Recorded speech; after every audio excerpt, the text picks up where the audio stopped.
hey, and thank you for clicking play. I don't do restorations, but my hand has been forced, and just to give you a bit of background, I haven't talked much on this channel at all about Sega. And that's because the only Sega I ever owned was a Sega Game Gear. Now, I have put my hands on my childhood Sega Game Gear, but in childhood that was passed on to my nephew, so he now has that again. I stupidly didn't take a photo of it when I last saw it, so if I can in a future episode you can get a look at that. But the other Sega system I'm very interested in owning is the Megadrive, or Genesis if you're in America.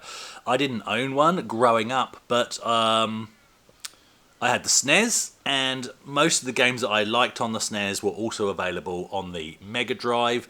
And now that I've seen how good the port of Outrun is on that system, I would really like to own one of those. And yeah, as you've seen in previous videos, I did borrow my friend's Shane's for a while. Fantastic, fantastic system.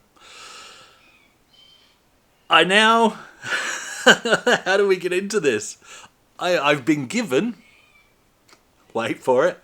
I've been given, completely free, a Sega Game Gear and a Sega Master System. A Sega Mega Drive. However, the reason is they were literally found in an illegal dump site in the Australian outback, in the middle of nowhere. They'd clearly been there for a long time, completely covered in dirt. The person who got hold of them insisted that they went to somebody in Perth because you can't send dirt. It's illegal to send dirt interstate because of, you know, possibly transferring nasties, bugs, that kind of thing to other states. They're very particular about that. So they had to go to somebody in Perth, and he wanted them to go to a YouTuber. Now, my simple comment on when I saw the thread was, I'm a YouTuber, I'm in Perth, and the deal was done. So he didn't want to be mentioned, but he knows who he is. I really do thank you for these items. How bad are they? Here's a quick look at the state they were found in. That's the middle of nowhere in Western Australia. If you look on the map, you'll be able to find the middle of nowhere. It's a big place. And here they are with me. It was several weeks ago at this time of filming, and they've remained in the bags they were provided to me in because, I don't know if you can hear, oh, I just tipped some out accidentally. That West Australian dirt is still in there. So I have to be really careful. There might be spiders in here. There shouldn't be snakes, but this is Australia. There might even be sharks in here, who knows. I've nicknamed, we'll come to that, but yeah, so a restoration needs to happen. That's the Mega Drive. And in this bag, we've got several items. We have the Game Gear. I think that's the back of the Game Gear, the front of the Game Gear. Oh, can I do this without releasing all the monsters? Oh no, so that's the front there somewhere. Yeah, there we go. It's not great. All that red you're seeing there, that's the screen. That's literally dirt inside the screen. You've got the Mega Drive controller there, and I believe the Mega Drive power pack as well. Now, the reason at the time of filming this intro nothing's been done to these at this point in time is because the weather's just... This is an outside job, right? And the weather's either been ridiculously hot or stormy. Oh, the irony. So I'm waiting for a good day when I can get to grips with these outside. But look, let's be realistic. What I'm hoping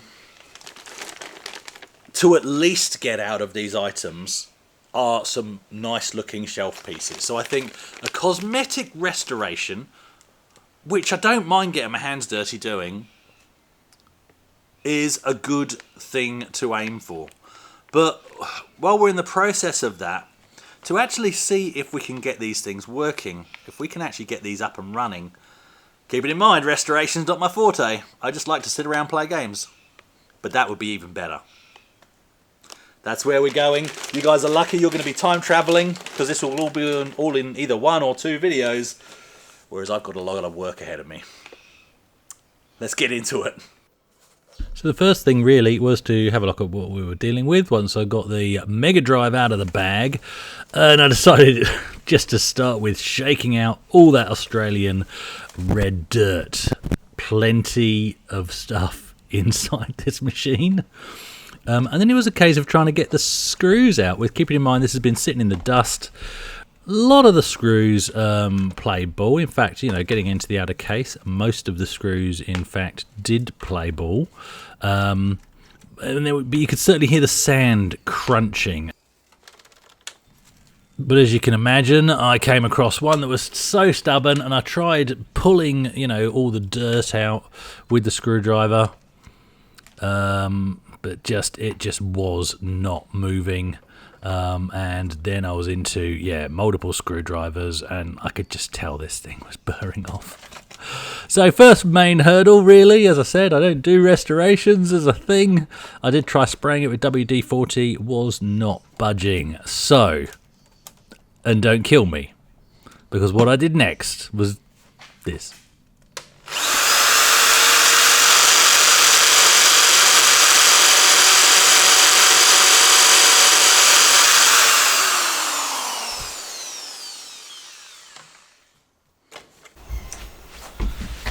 Okay, so I basically had to drill that out.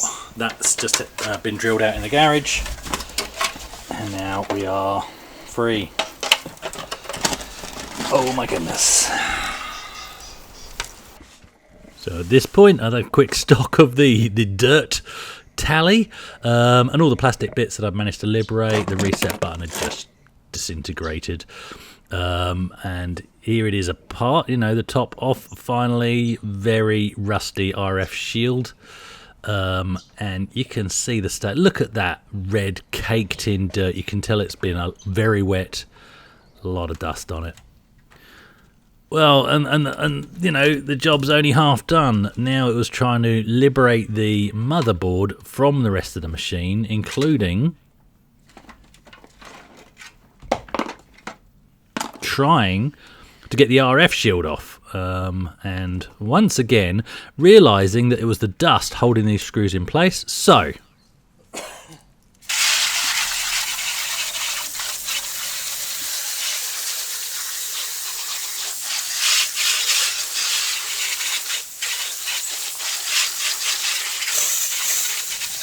that's right, no apologies. This thing's already been out in the Australian outback. It's had rain on it. I don't care. I put it out to dry. And then here's what we were left with at that point. Yes, I'd bent the RF shield. I do apologise. And then it was trying to liberate the screws. Listen to this crunching.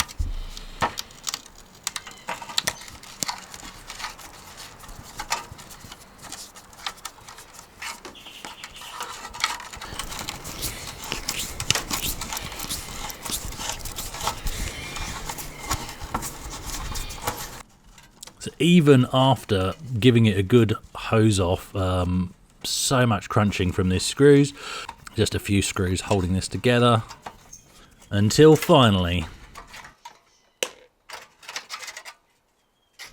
I could remove the RF shield, and that's where we're at there. But I still can't get the motherboard out from this spot.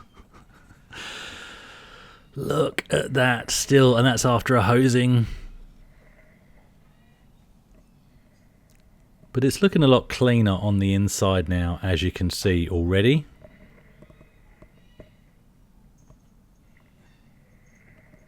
Not bad at all. So then it was just trying to work out how I actually could get the motherboard out. A couple more screws, although I don't think I actually need to take these two off. I'll end up putting those back on.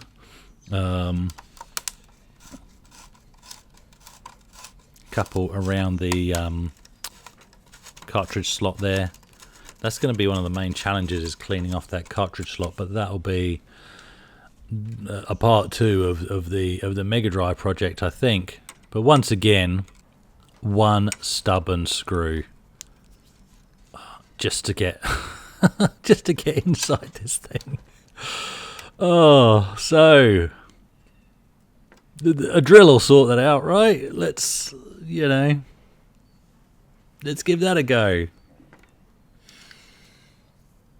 Although, because I can get to this one from the top, I did try the pliers, just as one last-ditch attempt before I got really destructive, but that wasn't budging it either. So back to the garage.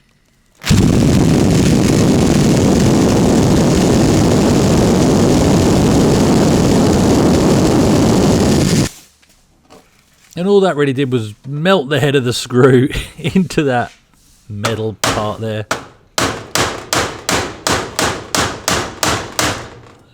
Smashing it with the screwdriver didn't work. So I'm sorry. I'm squinting as I watch this back. But I ended up basically just snapping off the support. And there it goes. You can see it pop there. And so, finally, here's what we've got. So you can already see the top RF shield in the background. There's the bottom RF shield.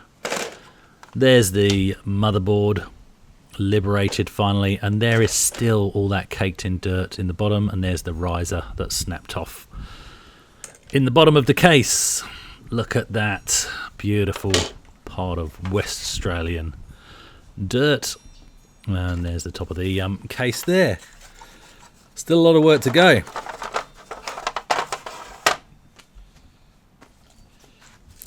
So, for want of anything else, wash and wax, that'll work, right?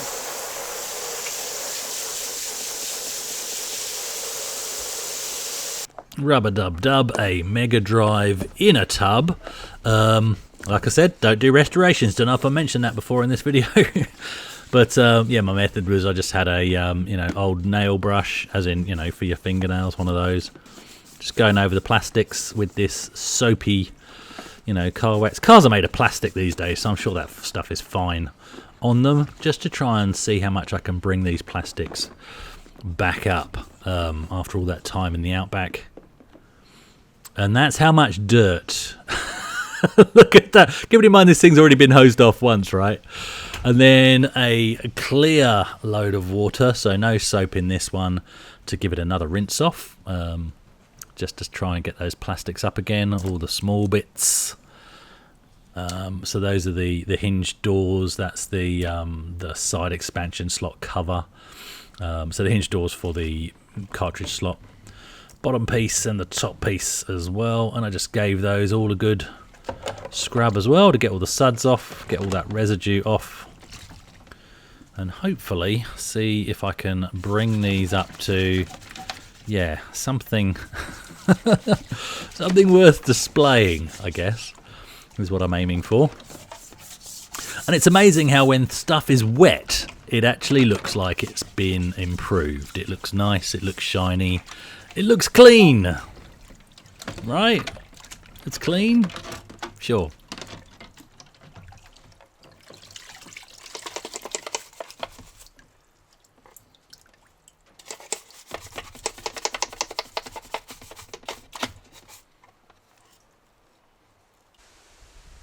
Then, of course, out in the sun once again, like this thing hasn't had enough sun, just to give it some clean. You can still see some dirty spots there while it's drying. Gave it a good time to dry. And then I hit it with the alcohol wipes, you know, just to give it another final once over and really get in those cracks. See if I can liberate some more of that wonderful red dirt. It's very unique. Over here, well, let's see what we ended up with. Okay, so not the kind of video I'm used to doing, not into restorations, and it's clearly going to be a long process. And I just want to say here, kudos to those that do restorations, because it's a lot of hard work. Now, if you look at this is the underside tray. That's on camera, that's on the screen. I'm looking at the screen, that's looking a bit nice and shiny, but it really isn't. It's very dulled. And there's the inside. The main thing is seeing the way the inside cleans up was giving me hope for the inner pieces, because dirt just comes off. The top really has seen better days. And look, some of this is just going to stay as patina. That's cracked there. It's got a massive crack there. It's the Mad Max Sega Megadrive, right? So what are you going to do? Inside though, it's actually come up quite nice. So what we've got there essentially, there goes Mad Max now. If I put that together,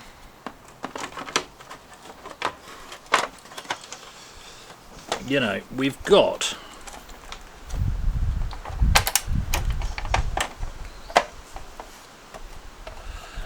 the beginnings of what I called phase one, a workable shelf piece. It still needs work.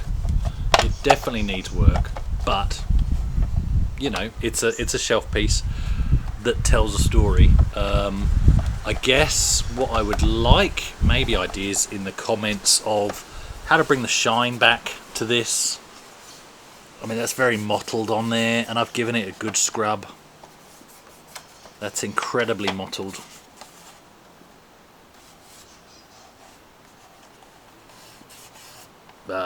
Yeah. And scratched on the inside, you get that, but the top side is the most important bit. That, I don't know if you can see there, that mottling. Well, it's just sat in the sun with dirt over it, and so it's been subject to different levels of sun. One idea would be to give it a bit of a spray with some lacquer, just to put a bit of a shine back up. But actually, I think with those imperfections, it might actually just highlight them more. So, open to suggestions what to do there, because I'm no expert at this. The RF shield, struggled to get off. I mean, that will bend back into shape, but that is rusty as heck. Personally, unless there's a technical reason why, I wouldn't be bothering with that anyway. And finally, lower RF shield, same thing. I know they can be cleaned up, but is there any point? Open to comment. But this is the motherboard inside, and well, that's going to be for another video, I think, where we'll clean that up and we'll bench test it. I have already spotted signs of previous repair potentially, but we'll cover that when we get to that. Be interesting to see if with no intervention this fires up, especially after I clean it, because it's going to be my first. So there you go. I mean, if it wasn't for the mottling, this would actually be good to go. Maybe it'll need sanding back and painting. Again, open to suggestions in the comments. Thanks for watching.